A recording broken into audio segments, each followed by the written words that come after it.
Using Docusign to sign document is pretty easy thing to do. Today we will talk about how you guys can use Docusign to sign document. Process is pretty simple. For that, just come to Google and search for Docusign.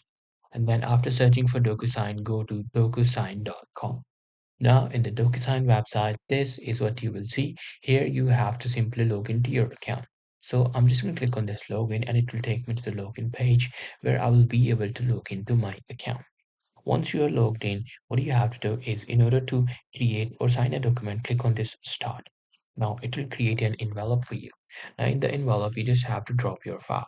So make sure to drop a PDF file of a certificate. So I'm just going to drop it right here. It will take some time to upload and there you go. It is uploaded. Now after that, I'm just going to click on this. I'm the only signer and then enter the message. So I'm just going to type any of the message and then click on this sign button. After clicking on this sign button, it will take me to this page, which will take some time to obviously load our signatures. Once it is done, as you can see, you will be able to see a page like that. Just click on this signature and there you go. There you have the signatures. Just put wherever you want. So that's pretty much it. That's how you'll be able to do it. Hope you guys find this video helpful.